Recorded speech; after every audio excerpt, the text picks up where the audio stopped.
Get ready for the show, it's about to begin. Pro fan talk where we dive right in. Sports talk, hot takes, ain't nothing we lack. We the real fans, nothing holding us back. Mic check, 1, 2, y'all know the drill. We bringing the energy, we keep it real. Touchdowns on liquid air, on the slam dunks on the court. Every sport, every game, we holding down the fort. We breaking down the plays, dissecting the stats. Pro fan talk, we keeping it fat. Debating with passion, no filter, no doubt. We the voice of the fans, we scream and we shout.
And of course, I said all of that, and I had my mic off.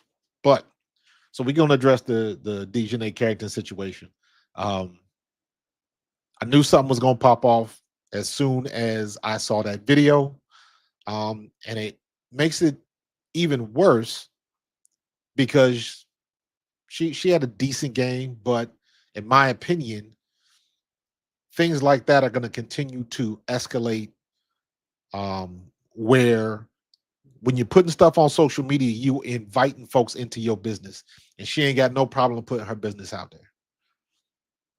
She ain't got no problem doing it. So I don't know if Paige didn't mean to do that, or like I don't know how that communication went.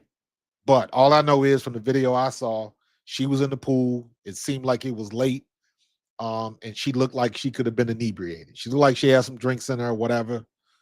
You know, it is what it is. You grown, you can do grown things. However, when you put your grown things on the internet, everybody got an opinion, and everybody is open to opinions because that's where it was put.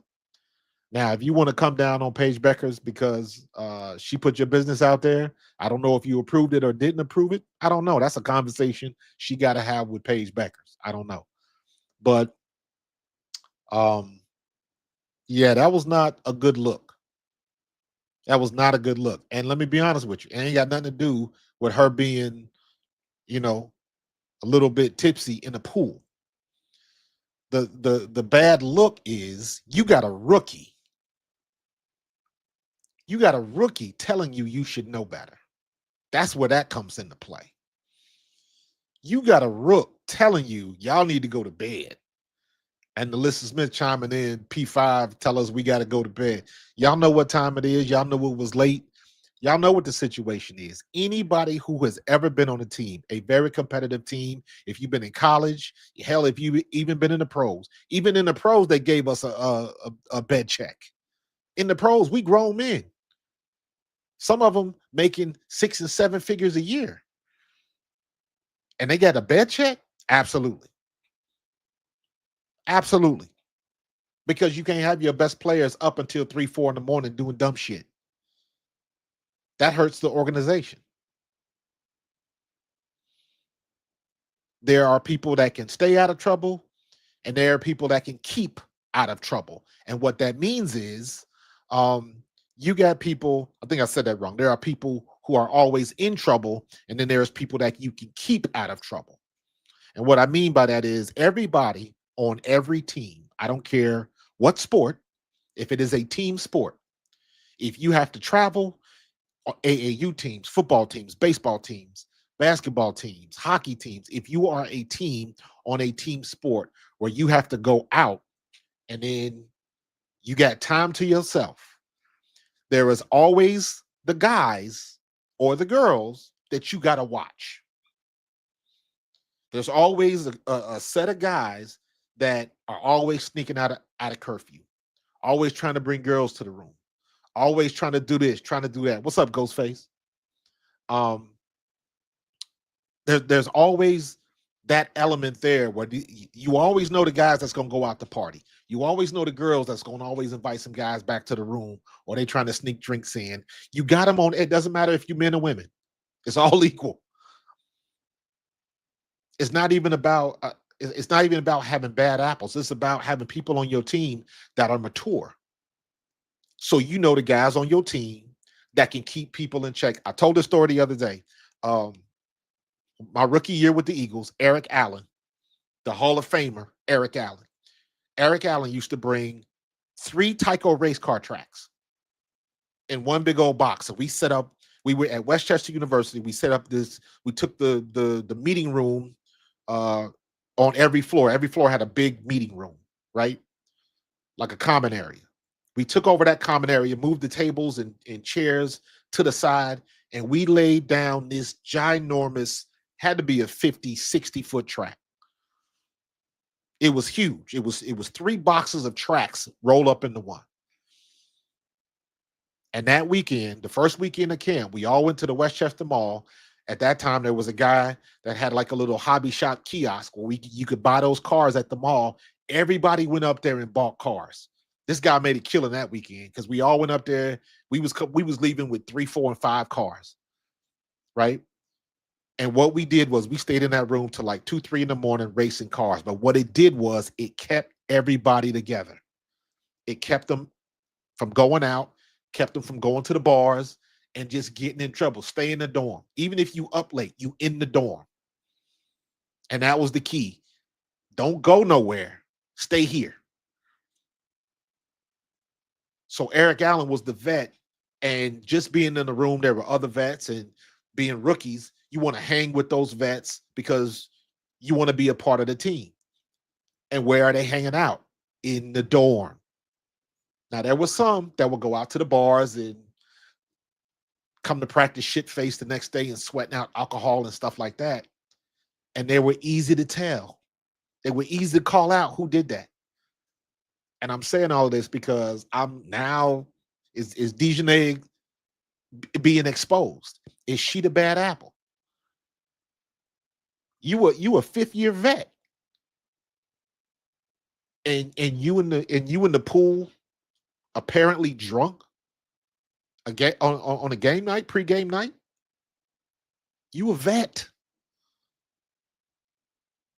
And your girlfriend is just right behind you co-signing.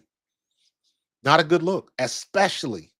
And this is where you flip it, because now I look at it from the flip side. Look at Paige Beckers, and I wonder in the back of her mind, Coach Ariema would kill me if he, you know what I'm saying? Because that's how she was raised. That's how that's how she was coached. Now, DIjonai is a long way away from Baylor and Stanford or wherever she went to school. And she certainly didn't have a coach like Geno Auriemma that could put a stamp down and leave an impression like that. Those days are long gone.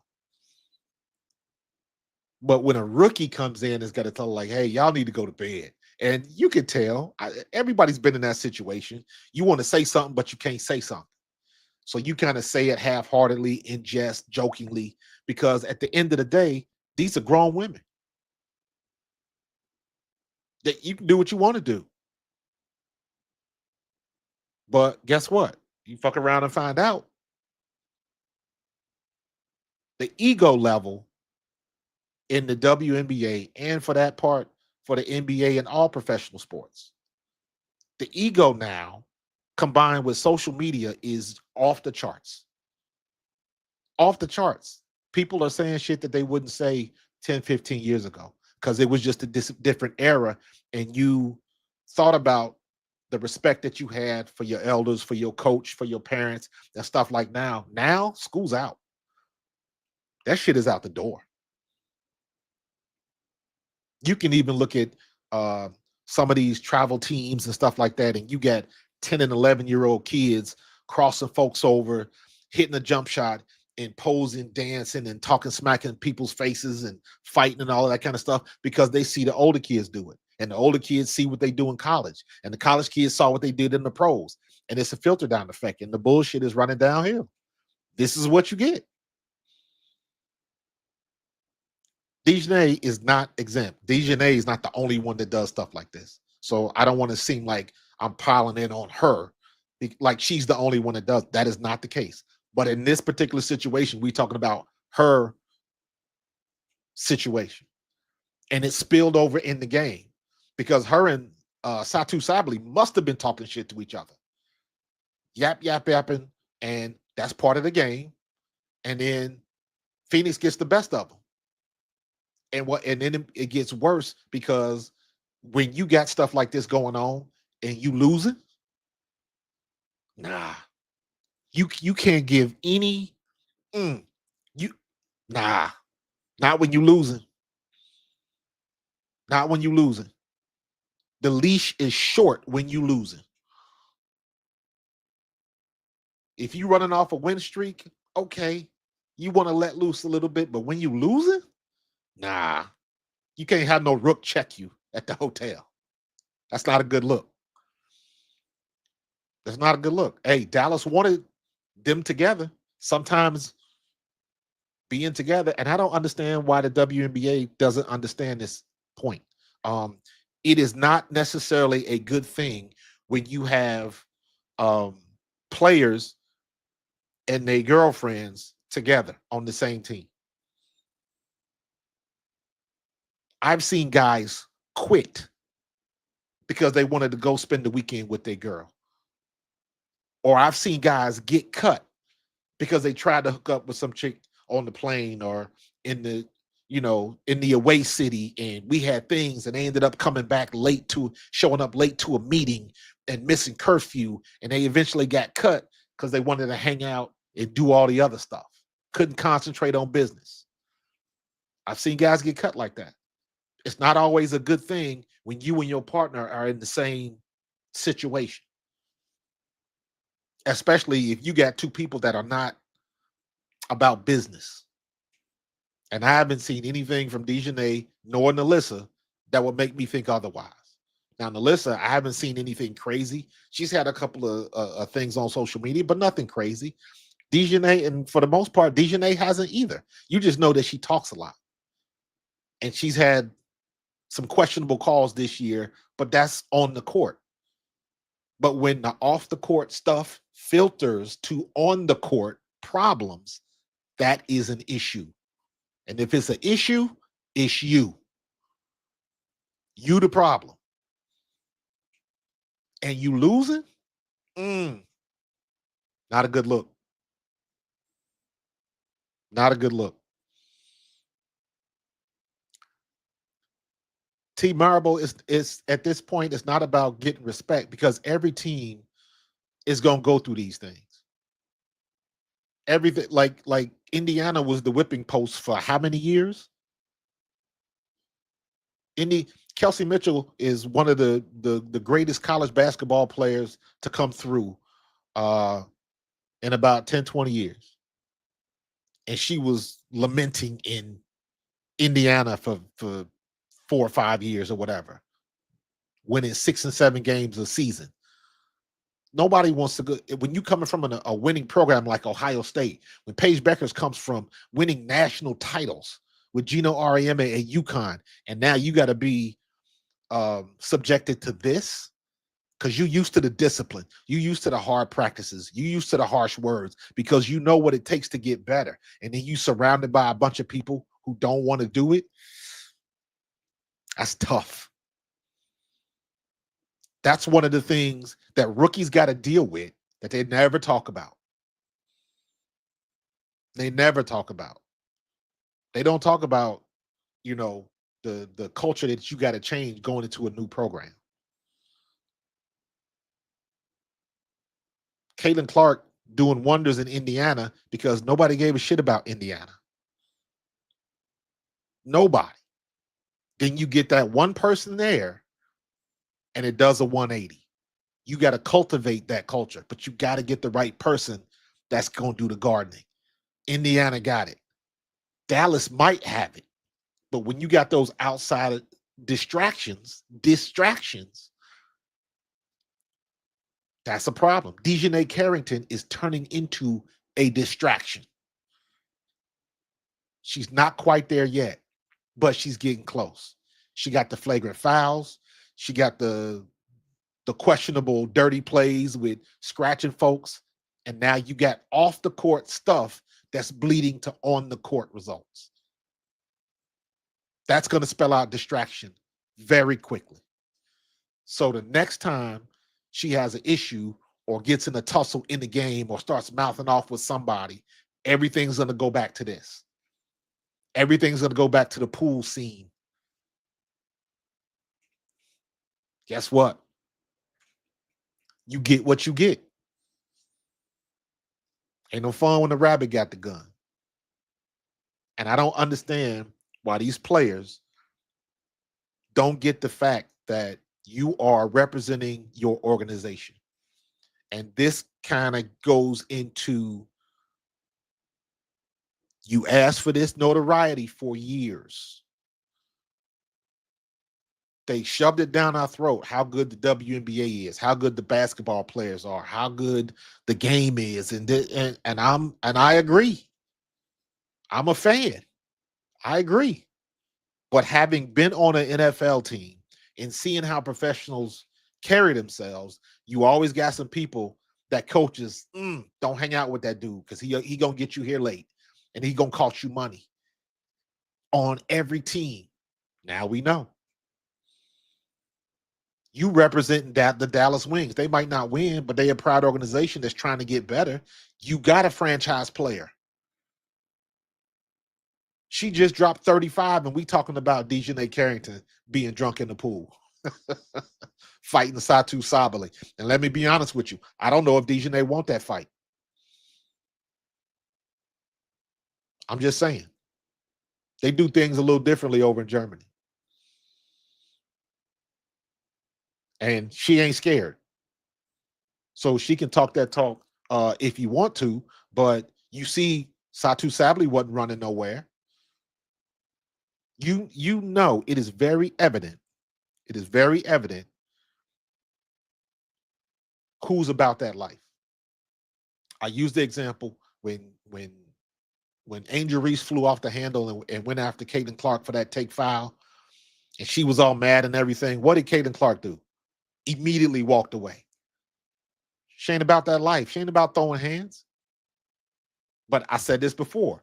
How come Angel Reese didn't have that same energy against Alyssa Thomas when Alyssa Thomas neck slammed her rookie year?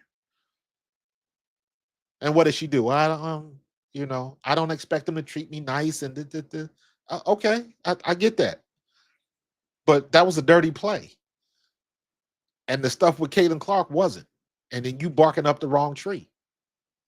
You only do that to people who let you do it to them. You're not going to get all loud in somebody that ain't going to back down. You ain't going to get all loud in somebody's face that might hit you with a two-piece.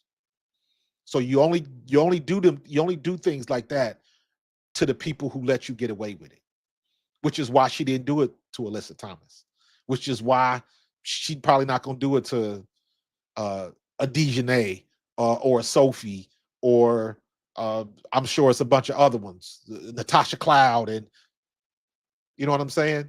Brittany Sykes, Courtney Williams, some people that they don't play like that. Now, if it's in the game, it's in the game. But when the off the court stuff spills onto the court, you have become a distraction. That's official. So it'll be very interesting to see how DIjonai carries herself going forward, because now everybody's watching and they watching for the wrong stuff. DIjonai has been a stalwart on defense, blocking shots. DIjonai got hops. That's what she's supposed to be known for. Playing defense, blocking shots, getting steals, busting a three every now and then. That's what we want to see. What are we talking about now? She's going to be known going forward as the pool girl. Oh, my God. Um, hey, man. Hey, it is what it is. I didn't know that, T Marble. I didn't know they had beef, that she had beef with Satou. Did not know that. Um, I respect the Wings. I don't respect the Cowboys. You know how that go, being the Eagle. But it's just funny to see how this opened up and and especially, and I'm saying it with DiJonai because of all of her posturing and all of the stuff that she's, the when she fouled Shepard, and then clearly it was a foul, scratched the girl, and then she stood over her and like kicking out that bravado like that, Claw Carrington. Nice. Kicking out that, giving out that bravado. It hey, karma can come back to you. You know what I mean? So all I'm simply saying is you cannot be a distraction. You got a franchise player on your team. You got a franchise player on your team. If Arike Ogunbowale ever figures, if she ever wakes up this year and starts playing like she should be playing, they got a duo. Now, if you remember last year with they said the same thing with Kelsey Mitchell and Caitlin Clark. They're not going to be able to coexist. Kelsey Mitchell takes too many shots. She dribbles the air out of the ball. I heard all of that shit. But once the two players know each other, understand each other, know what they expect from each other, then they start to play together. They start to play together. When Arike and Paige figure that out, Dallas is going to be okay. Dallas, they'll be formidable. But until they haven't reached that point yet. And maybe, again, I'm on the outside looking in, just maybe stuff like this might be getting in the way. Because now you saw the thing with her and Satou last night after the game, like this, all of this right here. You know, there was Arike was getting involved with it. Copper was getting involved, trying to separate people. Then Arike came over there and she had something to say. Then Alyssa Smith, hey, because that's my girl. I got to go over there and something and guess what? I don't know how it plays out with the fines and who's paying them fines. So luckily, nothing crazy happened, but Bob, thank you. I was getting to it. I was getting to that. I was getting to that. Dave, good question. Because DiJonai is nowhere near as bad as Kennedy Carter is. That's why. That's why. Why isn't Carter? And let me say it like this. I believe Kennedy Carter is a much better player than DiJonai Carrington. She's a much more impactful and skilled player than DiJonai is. They both play good defense. Kennedy Carter is faster and better off the dribble. But Kennedy Carter has that track record. DiJonai doesn't. This stuff with DiJonai is recent. Now, she may have had some questionable dirty plays and, she do the makeup and all of that type of stuff. But again, I'm a second-year fan, so I don't know what she did 2-3 years ago. I don't know what she did 3 years ago. This is her 5th year. So as far as I know, she never engaged in this type of behavior, but I could be wrong. If somebody knows it in the chat, put a link up. I don't know. But you got to be careful now because again, the WNBA got everything that they've been clamoring for the last 30 years. They got the endorsements. They're making more money. They've got the attention. The arenas are full. Even the arenas that are not full are full by WNBA standards. And that's why like people like stay in your lane. Stay in your lane. Now everybody, if you don't have if you don't have 20,000 at your game, you feeling some kind of way, you used to get 4,000. If that. Now you got 8, 9, and 10,000 consistently at the games. Now that the Caitlin Clark effect is kind of wearing off and everybody else is catching up and getting up to altitude, now you see the growth of the league. And now you want to show out. What your mom used to say. Now, when we get over here, don't act like I never took you nowhere. That's what it seems like.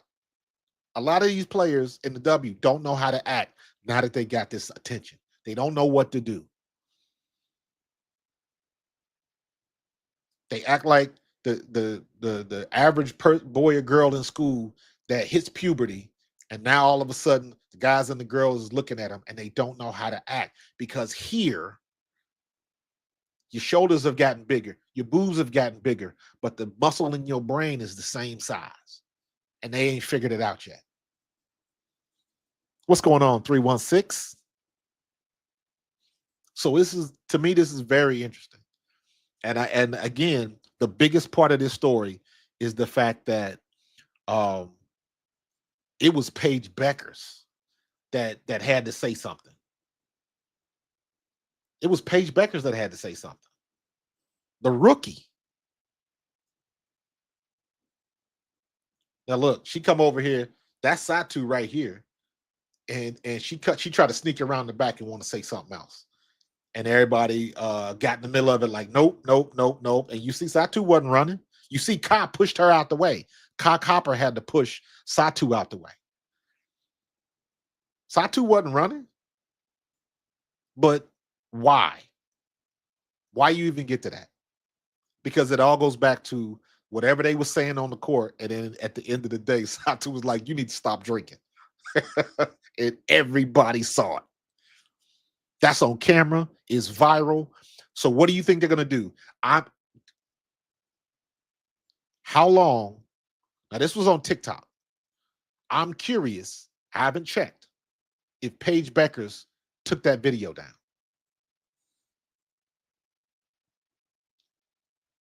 I'm curious as if she took that video down.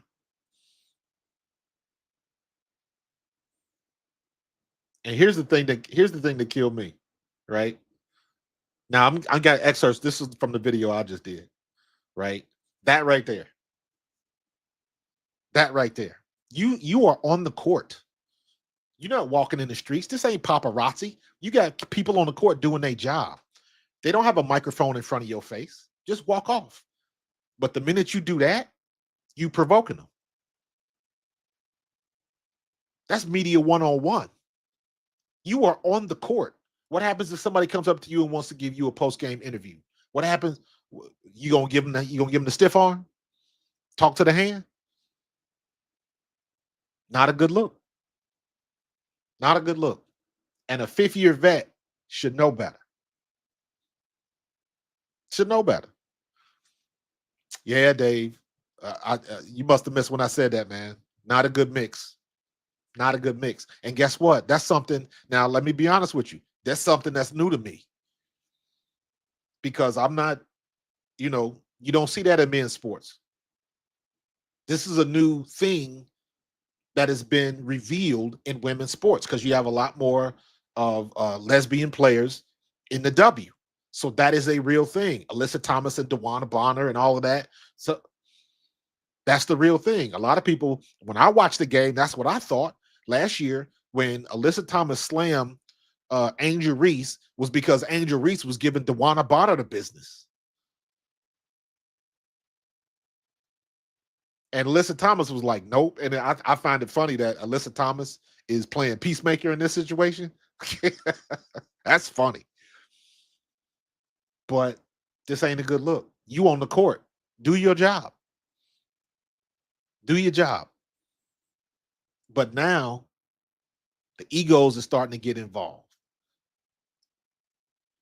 Everybody getting extra emotional on a bad foul, or it's been like this for years. Like, play the game. Because now everybody's watching. And everybody's going to judge you based on what you do. And that's the thing I think that a lot of those players tend to forget. Or maybe they never knew. I don't know. Maybe they came up thinking, we don't play like that. Or, I don't know. Somehow they just think they're exempt from all of the same shit that you get when your sport becomes mainstream. You have mainstream players in your league now. Breanna Stewart will get mobbed if she walks down the street. Sabrina Ionescu will get mobbed if she walks down the street. Angel Reese will get mobbed if she walks down the street. Caitlin Clark needs security. Asia Wilson. Now you got Satou and many others. And it wasn't like that before. So now you got the mainstream attention that you're looking for, but it comes with a dark side. And the WNBA is not exempt to that dark side. And they better wake up and smell this type of coffee quickly, or it's going to end up costing them money. Because if the CBA goes up and y'all start making more money, guess what's going up too? Them fines. Used to be a $500 fine. Now it's going to be $1,500. Now it's going to be $2,000. Now it's going to be $5K. When you make money, the penalties go up too. And hey, I'm trying to keep that money in my pocket. But guess what I know? I don't know nothing. I'm only a second-year fan. So they better wake up and smell the coffee, man. Stop fucking with the money. So they got to do it, man. They got to do it. But it is very interesting to see how this has played itself out. And it was the word that I always use in situations like this. It was unnecessary. It was unnecessary. She got in your head so bad that you had to say something after, and then she said something back, and then you said something back, and then she had to let everybody know you need to stop drinking. And everybody knows clearly what she's talking about because everybody saw the video. That's the problem. The video was out there, so she can't hide from it. Why you think she got her hand up like, oh no, not the paparazzi? Nah, you can't hide from that. It's out there now. And even if Paige Beckers does take it down, I got clips of it on my video. It's the major news of the day. Man, y'all keep fucking with the money, bro. You got a franchise player on your team and you screwing it up. Because while everybody should be talking about how Paige Beckers just went to work last night, we talking about this dumbass situation between DIjonai and Sabally and you drinking in the pool. That's how it works. They still gonna celebrate Paige. They still gonna talk about Paige. But now you taking away from the shine. And you can't have nothing to distract. There go that word again. You can't have nothing to distract from what you're trying to do. Nothing. It is so very difficult to win a championship. As good as Fee Collier is playing right now, she is the best player in the league right now at this given moment. And I still don't think she's going to beat New York if it gets, because it looks like New York is going back to the finals again. It is so very difficult to win the championship. Paige Beckers comes from that stock. She want to win championships. And y'all bullshit. I don't know what y'all did at Baylor when Kim Mulkey was there. You in the big leagues now. Because at the end of the day, and this is one thing that they haven't made it to this point yet, but they're getting there. Like when I made it to the pros, the vets and everything would quickly tell you, man, I don't give a damn what you did in college. That shit don't matter here. It's the same stuff. Stop talking about winning championships when you was in college. It don't matter now. Paige Beckers' championship at UConn does not matter in Dallas because it ain't helping them get any wins. That shit don't matter. She won a championship because she had a team. Who on Dallas is AZ Fudd? Who on Dallas is Sarah Strong? They ain't got it. They ain't got that team. Indiana's close. Indiana ain't got that team yet. It is so very difficult to win a championship. I don't care what league or what level you are at. It is hard to win. And when you have stuff like this happen that's on the side, that's not a good look, man. Not a good look. So, yeah, man, more money, more problems, bro. More money, more problems. It just creates more distractions. And again, this is just my opinion based on what I see. I don't know DIjonai Carrington, but DIjonai looks like somebody that wants to be in the limelight. She always got a face full of makeup. She on the court don't even look like she's sweating, because the face is always perfect. And that's what she putting out there. Okay, that's you. You got it. But it comes at a cost. It comes at a cost. And when somebody calls you out on your shit, so I mean, we talking about Melissa. What's the Wade? I'm sure I've heard of it before. Is that a trophy or something? Explain that, Dave. So I don't know, man. When people start doing stupid stuff, that's a problem. And what DIjonai did was stupid. And technically, what Paige did was stupid. Why she put it on TikTok? Because I don't think nobody ever does. You don't think that it's gonna blow up into all of this. That's up. Okay. Thank you. Best upperclassman of the year. Thank you for that.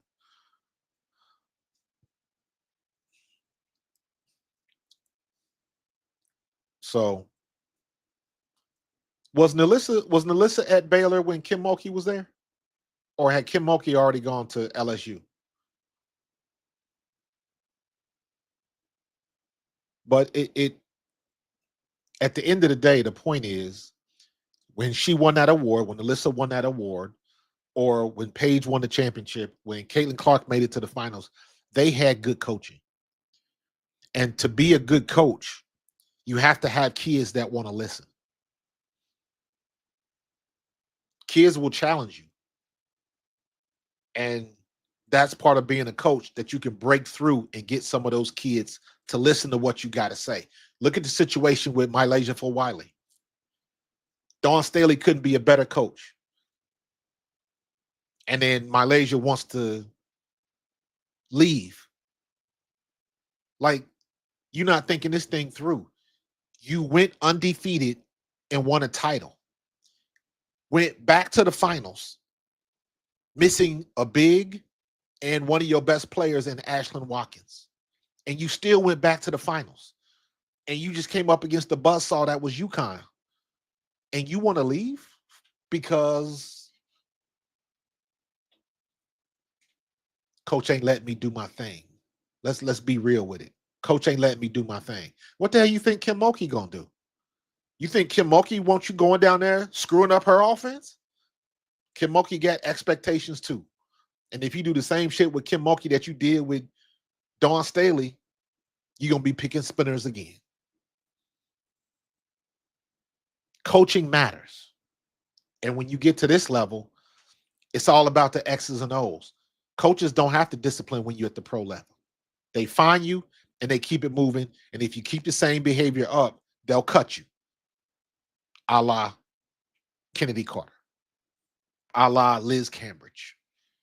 And I'm sure there are others. The girl from TCU couldn't even get drafted because she had so much shit going on. Domestic abuse type stuff. What's her name? What's the girl from that played with Haley Van Lith at TCU, the big girl? Sedona Prince. So just very interesting, man. So I'm gonna keep watching this, man, because this is interesting. And this could be now this could be a teaching moment, and this could be a watershed moment for the team. This could be a moment where DiJonai say, my bad, I can't do that. I can't let things get out of hand, blah, blah, blah. Let's turn this around. Let's lock in and focus. It could be that moment. Things like that have happened before. Look at the Philadelphia Eagles. Look at CJ Gardner-Johnson. The things that he went through. He got kicked out of a game. We lose. He comes back, refocuses, and plays like gangbusters on through the Super Bowl.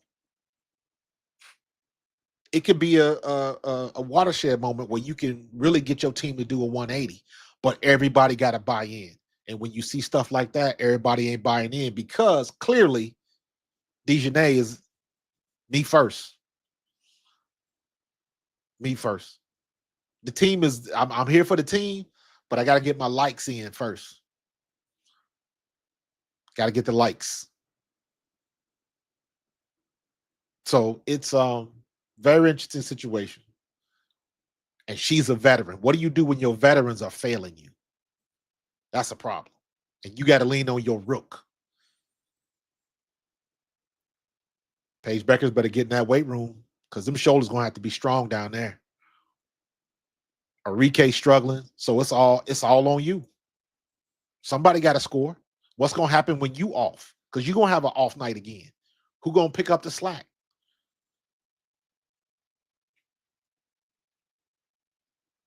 Man, listen. So, my advice to DiJonai would be pump the brakes on all the attitude and all the extracurricular stuff and focus on basketball. And even if you're not focusing on basketball, make it look like you are. It's easy to fool everybody because everybody believe anything. At least make it look like you are. She was calling Satou a drunk, or she was calling DiJonai a drunk. Absolutely. You must have missed that part of my video. Watch. Stop drinking. That's exactly what she said. She said, you need to stop drinking. You need to stop drinking. Hold on. I got it. Look at that page. 35 points, 13 to 19, 5 for 7 from 3. And we talking about damn DiJonai in the pool. Stop playing with me.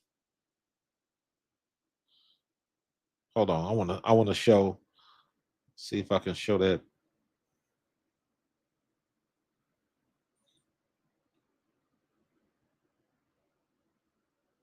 I thought I had a clip of her in the pool.